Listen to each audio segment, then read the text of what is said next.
Child of the Wolves, Chapter 8. The Kidnapping. About the time Granite tugged his first flake of hay across the grass, a white wolf moved her 5 pups from their rocky den to a high meadow bounded by a mountain stream. Under Snowdrift's watchful eye, the pups romped each day in the grass while the pack slept. Late each afternoon, Ebony, the black wolf, who was her mate, led the pack away, leaving Snowdrift to care for the pups. The adult wolves trotted in single file, with the yearling Climber following close to his father.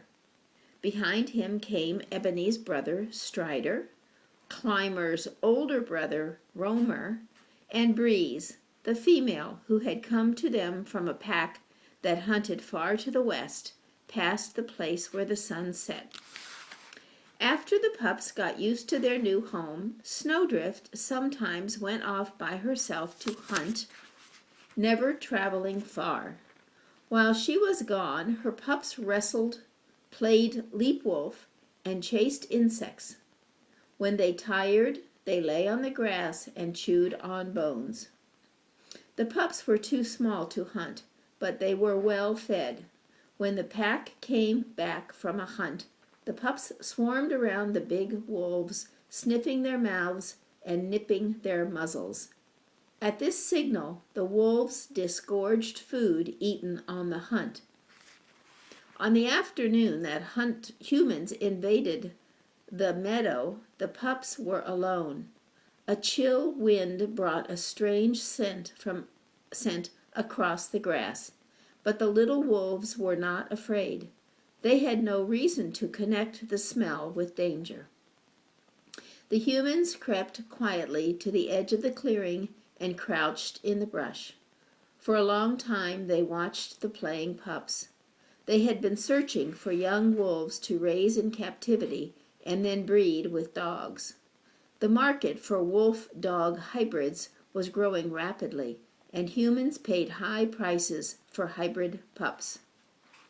One of the humans turned to the other, nodded, and pulled out a pistol. Taking careful aim at a pup, he fired. As the tranquilizer dart struck the pup's flank, it yelped. A second yelp followed, then a third, a fourth, and a fifth. Within minutes, the pups lay unconscious in the grass. When Snowdrift returned, her stomach bulging with chunks of marmot, the resting spot in the tall grass was empty. The pups were gone. Anxiously, she ran back and forth through the grass, searching for their scent.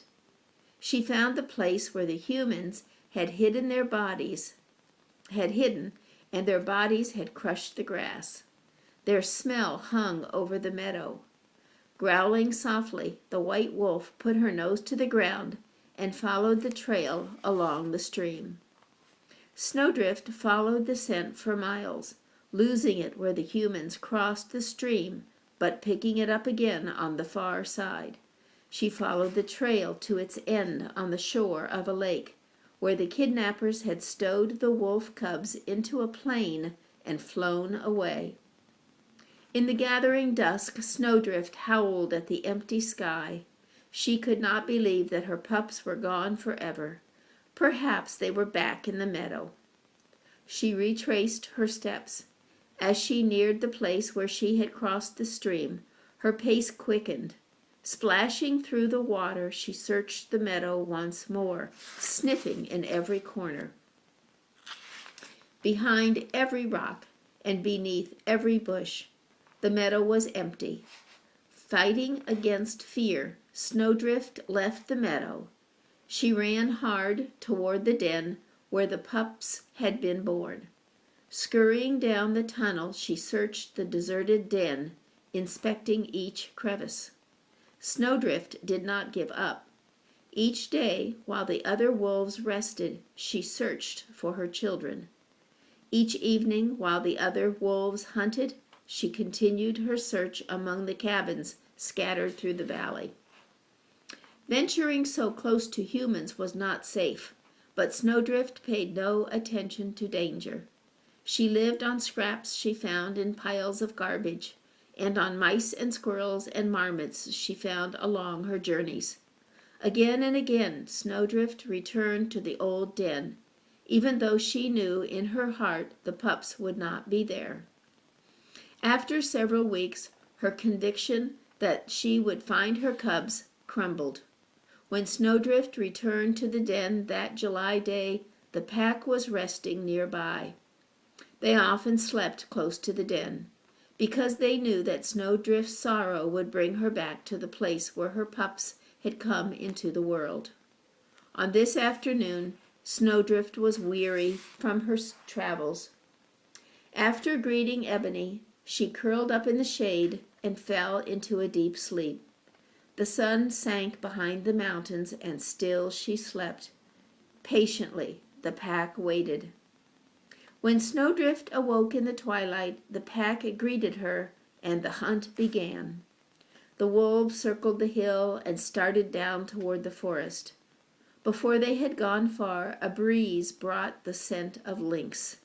Ebony threw back his head and howled, warning the big cat to leave.